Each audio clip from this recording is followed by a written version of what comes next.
You're watching The Court Leader's Advantage, a video podcast for court professionals and by court professionals. Brought to you by thecourtleader.net in cooperation with NACM, the National Association for Court Management.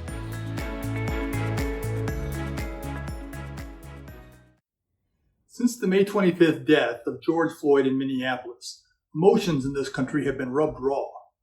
The nation has seen thousands of protest marches in all 50 states. These marches have led to some unique tensions within America's trial courts. Court professionals are asking themselves, what are the ethical implications of employees wanting to join protest marches? On the one hand, the First Amendment to the U.S. Constitution guarantees the right of freedom of speech and to peaceably assemble and petition for redress of grievances. On the other hand, Canon 4.1 of the NACM Model Code of Conduct for Court Professionals advises, a court professional does not use his or her position or title within the court system to influence others, along with the provision that a court professional engages in political activity strictly as a private citizen and only in accordance with federal law, state law, local court rule, and policy of the appropriate local governing authority.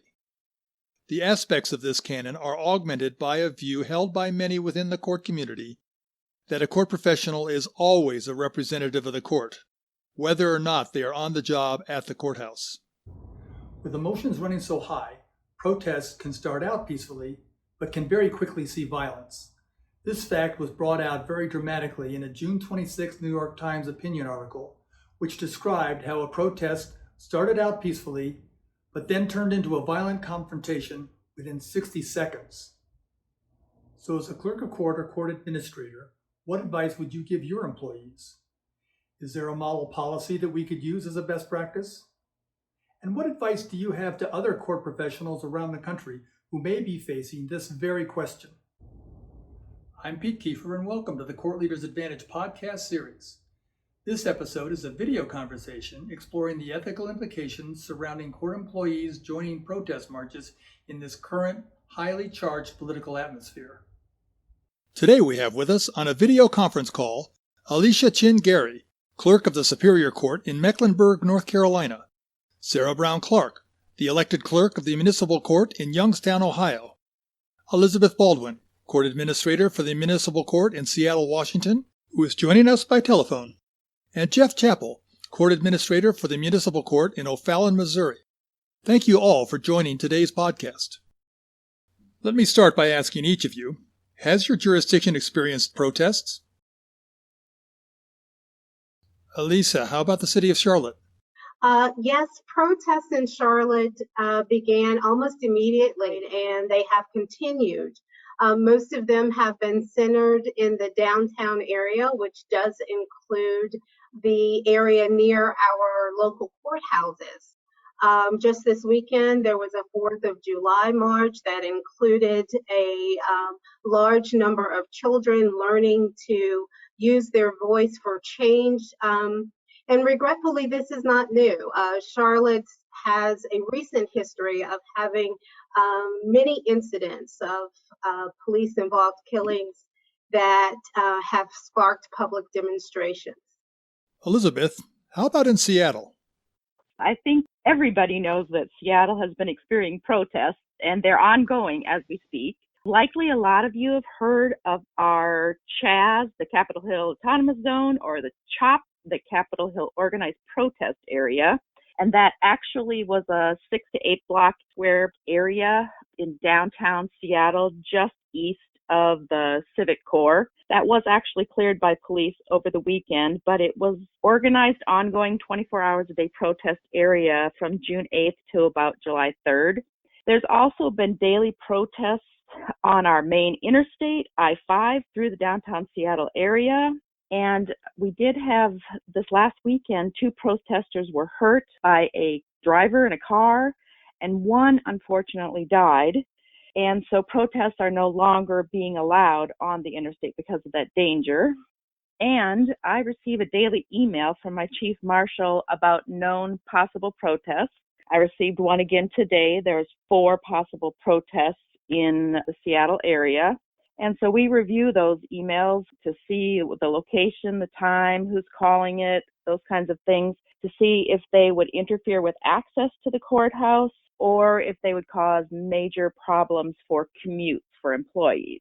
And actually, there was a 2-week period of time where there was so many protests and so much things happening around the courthouse that we asked employees to leave at 3 o'clock each day to avoid any kind of situation. So we've had a lot of things going on in Seattle.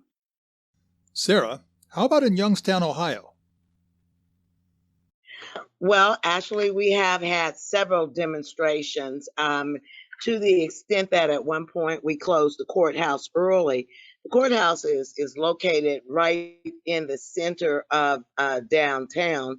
And so there was a fear. In fact, I felt vulnerable because my office is right, the window was right by where the demonstrations were taking place. But for the most part, our demonstrations have been peaceful. And I think that's a positive thing. There have been chants and there's movement around the community, but they've been very peaceful. And I don't think we've had any negative encounters. I think probably when we start talking about demonstrations, we all realize that there's a difference between the mass demonstrations in major population centers, particularly urban centers, as opposed to in smaller communities such as mine, where those who are really opposed to the current norm decide that they want to come out and peacefully demonstrate their concerns. Jeff, how about in O'Fallon, which is right next to St. Louis? Yes, actually, there's been several in the St. Louis area. Downtown St. Louis, they had some significant fires, and ironically, we had a planned protest the next immediate day here, June 1st. So that happened to be our very first reopening night of court as well, post-COVID. So we had lots of planning and strategic preparations that the judge and I had worked out. We actually still held our first court session, but then in that evening, we had plans to let the staff and anyone that was in the courthouse go prior to about 45 minutes prior to the protest to make sure that the place was completely cleared out. Unfortunately, attendance has been extremely low post-COVID, so we didn't really have to worry about that too much. But yeah, we were watching our police chief walk hand in hand with the protesters down the street. So it was a unique protest. It was organized by students, and they had a very successful protest, and all the planning was very well done. So it does carry out to the suburbs, and there's one suburb of Florissant, Missouri that I know has had protests for 33 straight days. So let me pose a hypothetical. Say a manager in your office, someone who potentially might be recognized outside of the courthouse, wants to join a protest. He or she comes to you seeking advice. What would you say to that person? Alicia, what would be your advice? Prior to being elected, I worked as a court manager, and I vividly recall asking my immediate supervisor that exact question. I was making plans to participate in the Moral Monday movement, which is basically a war on poverty. And this is the counsel that I was given at the time. I was encouraged to properly record my time out of the office so that there could be no discrepancies as to whether or not I was on my personal time or conducting myself in my official capacity. And there was a joking comment thrown in that said something like, and don't get arrested. I believe that I would give very similar advice. As long as the manager is not violating the law, it would be great if we had an opportunity at that time to review our policy regarding political activity, and that he or she is not explicitly representing themselves as a member of the clerk's office or the court, then my advice to them would be towards their safety and well-being. Elizabeth, what would be your advice to your manager? Employees don't give up their right to free speech with some restrictions, and that's like when you go to a demonstration, it has to be on your own time, and careful recording of that is very appropriate, and you have to use your own resources. I was wondering about if a protest occurred on city property, and my response, or if it was going to be one, would be that you could participate in a demonstration on city property if you're using it in the same terms and the same ways as it's available to any other member of the public. I would give the same advice that it's fine to be part of a peaceful demonstration, but if violence arises, I would certainly caution to leave immediately. Some other, just when I think about it, is make sure that there's no solicitation of funds that you would be doing for a cause, and there are certainly health and safety issues right now. Sarah, what advice would you give? Well, I'm a very strong advocate of our First Amendment rights, even if we are court employees. And first, I would ask myself a question. Is this protest a political protest? And are all protests political? Because we are saying that we do not engage in political activities. I don't believe all protests are political. So one of the first things that I would do would be to ask the employee, as well as research for myself, what the actual agenda is for the protest. I would say to my employee that they must avoid at all costs being identified as a court employee if they choose to exercise their right to participate in a political or a protest, political or otherwise. Oftentimes in smaller communities such as mine, if one of my staff went out there, someone might introduce them as a clerk in the Youngstown Municipal Court. So I would ask them to refrain from doing that themselves and make it clear that they are there as individuals as opposed to representatives of the court. The other issue I think that is really critical is this. It's the matter that generated the protest in the first place, a matter that falls within the jurisdiction of our court where you are currently employed. Because if that is the case, I think that it would be a very bad idea, and I would discourage any court employees from participating.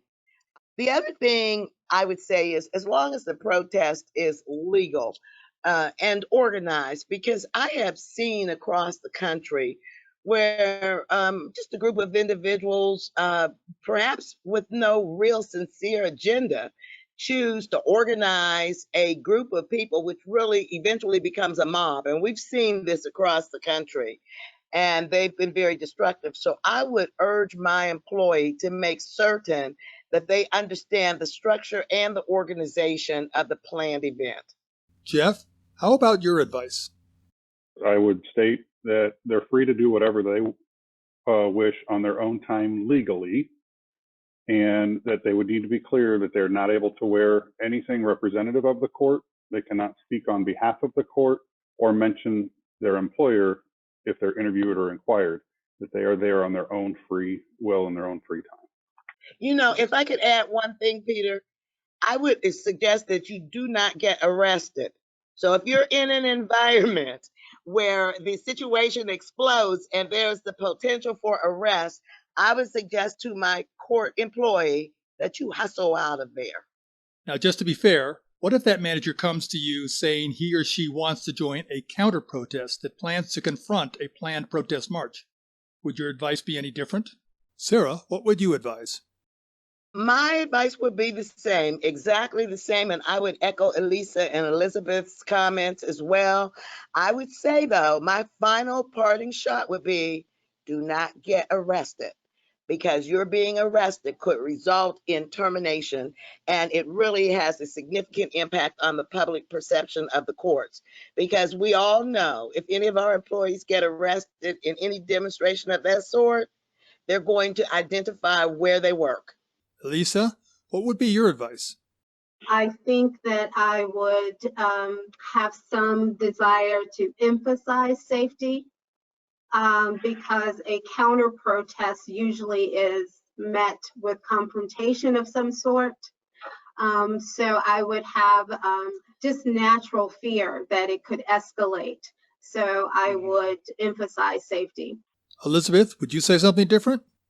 There is more of a potential for violence, for confrontation with police, for confrontation with the other side of the demonstration. And so I would just advise being very, very careful to avoid being involved in any kind of physical confrontation, to avoid being arrested, and just to watch out for others around them. But I agree, it's still free speech.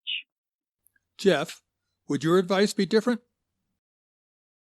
No, I'd have to give them the same response as the previous one, that they do have the right to, it's their First Amendment right, and working in the courts, we have to acknowledge their rights as individuals.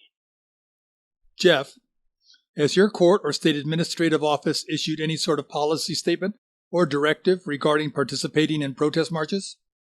Actually, nothing has been issued on behalf of the state office or the Supreme Court of Missouri, our presiding judge, or any local here at this point. Elisa, what about in North Carolina? We do not have a policy as it relates to demonstrating or the protest marches, but I think we are unique in that our Chief Justice of the North Carolina Supreme Court, Sherry Beasley, held a press conference within days after the protests began. And she entered a statement addressing the intersection of justice and the protests. She reinforced the need for the judicial system to not only acknowledge the sources of pain and frustrations that were being expressed by so many, but also the role of the courts in perpetrating disproportionate outcomes for people of color.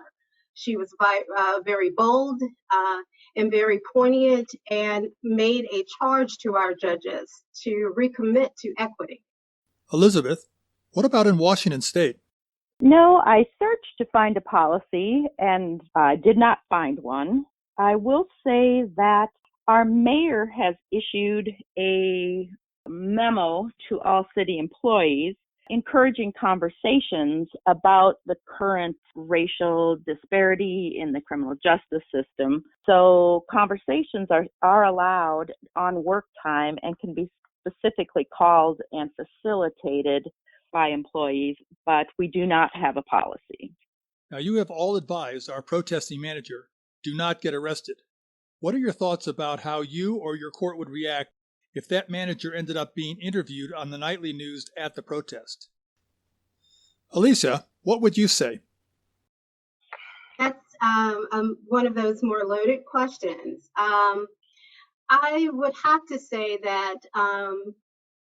our courts has been doing some very intensive work around building racial equity. I have taken opportunities to be before the camera to give voice to our work in building more equitable practices within the courts. We actually began a court-led initiative in our community called Race Matters for Juvenile Justice. So I would, for an employee who was talking about the need to erase the footprint of racism in our courts and was identifying him or herself as a citizen who had a desire to see our systems work more equitably, I would not have any problem with that. I do echo some of the things Jeff said earlier about how we identify ourselves. But I do believe that there is some complicity and silence, and I do not want to hide from the truth, nor would I want my staff to do that. Elizabeth, how would you respond? My advice would be don't identify yourself as a court employee or wear any kind of clothes that show a logo or anything like that. But I do believe, and I agree with what's being talked about. I mean, like our Washington Supreme Court issued a letter talking about how the systematic oppression of Black Americans is not merely incorrect and harmful, it's shameful and deadly, and that we need to lean into the hard work and acknowledge our experiences and inform and do what we can to dismantle systemic racism, and that justice, that includes making sure it's justice in our courts and not just a legal system. So I really don't have an issue with somebody speaking out. I think that's our duty because it's about access to courts and equity, and it's a real problem in the United States, and kind of like the Band-Aid has been ripped off or been brought back to the surface as it needs to, and it needs to be dealt with. Jeff, what would be your response? Again, as I stated earlier, as long as they're not representing themselves as a court employee, that's their First Amendment right. I mean, as long as they are acting peacefully and speaking with their thoughts and opinions, that's their thoughts and opinions. If they're on their own time, there's nothing that we can control. And I think that, again, as we all work in courts and protect people's rights, that is their number one right. Sarah, what are your thoughts? I just want to open a can of worms and say that the demographics of the court staff would be a major factor in how this is handled because we don't have any prescribed behavior. And, we're not all on the same side of the fence.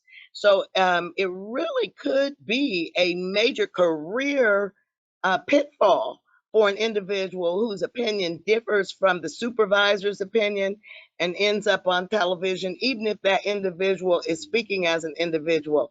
We have to be honest about human nature and what could come of that. So I think when we start talking about this employee on TV at night and how we would respond, we need to look at the demographics of the staffs in our courts and the relationships there, because that could play out a lot of different ways depending on the staff demographics.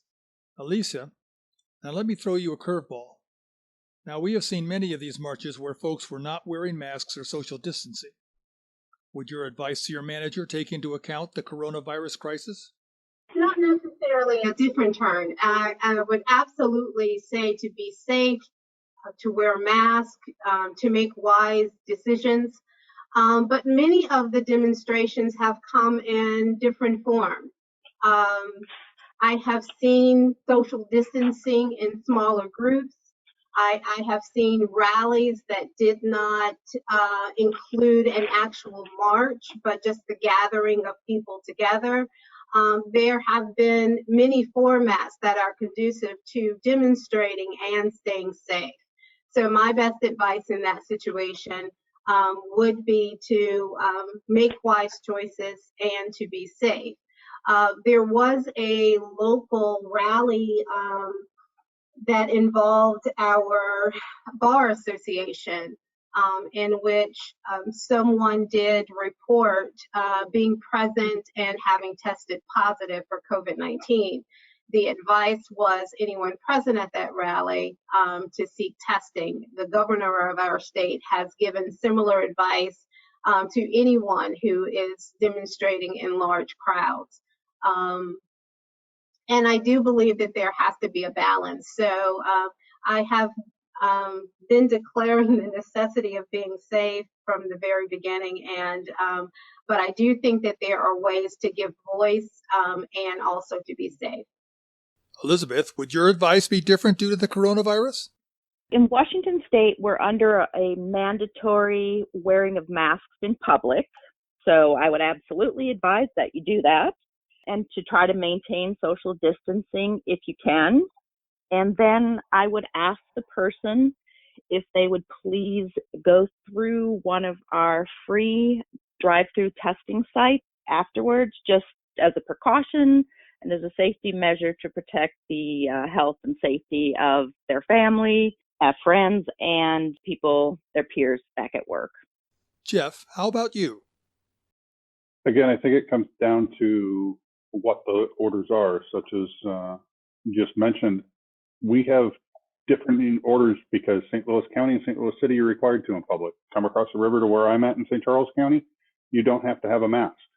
And so it comes down to their personal choice. I would strongly discourage them from not wearing a mask and tell them to be safe, because we do have orders as well, that policies here that if you're been exposed to someone, that you have to self-quarantine for 14 days. So that could affect your time off here at the office as well. But I would just strongly encourage them to be smart about it. Sarah, how about you? Actually, in the interest of the safety of all of the employees in the court, if in fact a member of the court staff was on television, seen in a demonstration or a protest, a mass meeting without a mask, I would ask that person to be tested, but I would also ask that person, and I would say prior to the event, if asked, that if you're in an environment where all of the individuals are not wearing masks, that you should prepare to quarantine for 14 days. And I say that because they would be putting the health and safety of the entire court operation at risk. Sarah, what advice do you have to other clerks of court or court administrators around the country who might be thinking about this issue? Well, I would first of all say that they need to recognize that there's a thin line between our efforts as a national association to improve the public perception of the courts and the idea that many have that the courts are co-conspirators in injustice. So we need to be aware of that as we respond to protests, rather they are pro-police or anti-police or pro-court, anti-court. I would say that they need to be very careful to recognize that thin line and also to acknowledge individuals' First Amendment rights. They work for the court, but we cannot control every aspect of their life nor all of their opinions. And I would say that court managers need to make a special effort to remain neutral, even though they may have personal feelings, to remain neutral if these situations arise, and to respond as objectively as possible, treating the individuals involved the way that the court administrator would like to be treated if the circumstances were reversed. Jeff, what's your advice? I would basically encourage them to connect with their colleagues and see what others are doing throughout the United States, just as we are here today. I mean, clearly we've learned that there are not a whole lot of policies set forth, but it is more in an individual basis. But I would also let them know that I think that defending the rights of all are important and are a pillar of our courts that we work in each day. I would share that community involvement and support have great successes in change. I've seen courts, police, and local communities working together with organizations throughout the community and bettering the community. So be a part of it, be a part of the change, but be open to suggestions and ideas as well. Elizabeth, what is your advice to other court administrators? At this time, I think we are in a very unique spot in American history, that we have a legal system that needs to evolve into a true justice system for all, and that the lines of what is our job within the court system is evolving. Being part of the protests today, and I'm talking about the protests that are calling for equity and true equality before the law, that they're not any longer to me like a political activity, that I think it's our job as people working in the courts to evolve the courts towards a system where there is not discrimination and not disproportionate impact, whether it's in court decisions or in the policies or practices of how we serve the community who come before us. So I would just say be open to an employee participating.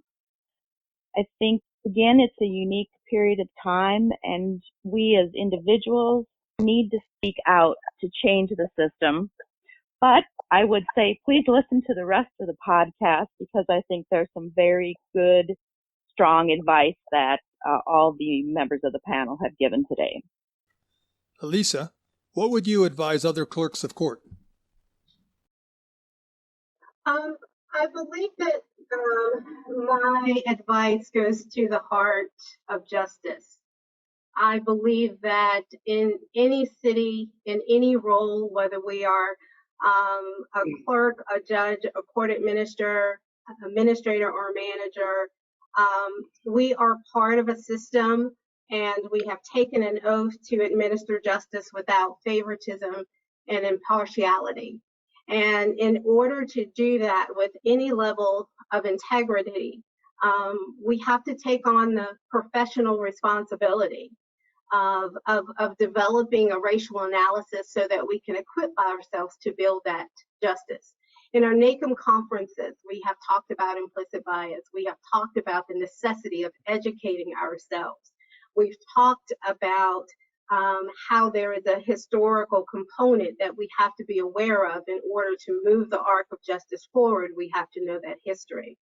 So my advice to court administrators across this country is to think about that oath and to recommit to what justice looks like for all. I have currently, through this COVID-19 and through the demonstrations, begun a 21-day racial equity habit building challenge among my staff. It is something I discovered on the American Bar Association website.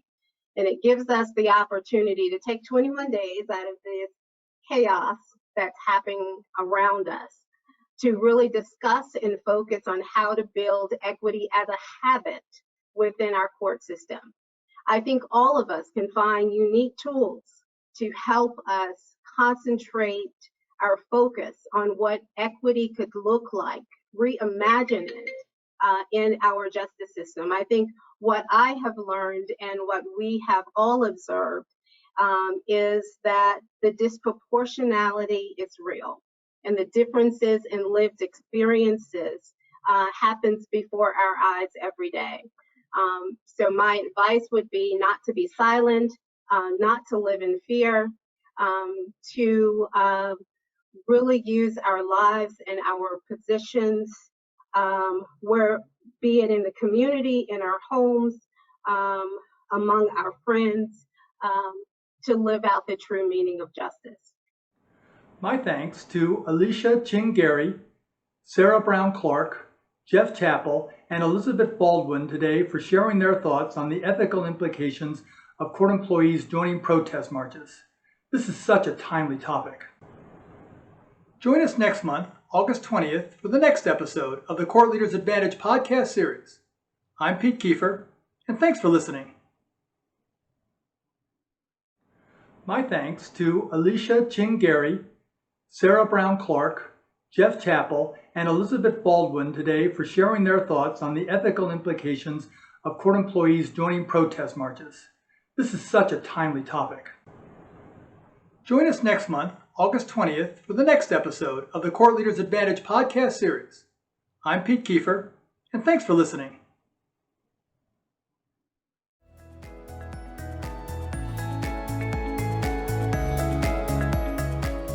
The Court Leaders Advantage urges court professionals who are considering joining a protest to consult with their court's Human Resources Office for any current policies or directives prior to engaging in a protest event.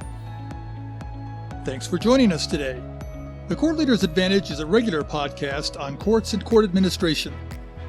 Today's episode will be available on the NACM website, on YouTube, on Facebook, and on Twitter. If you have questions, comments, or ideas for future episodes, email us. Our address is CLApodcast, that's all one word, at nacmnet.org. I'm Pete Kiefer, and on behalf of our guests, the Court Leaders website, and the National Association for Court Management, have a great day. The views, information, and opinions expressed during this episode are solely those of the host and the individual presenters. They do not necessarily reflect the position of the National Association for Court Management.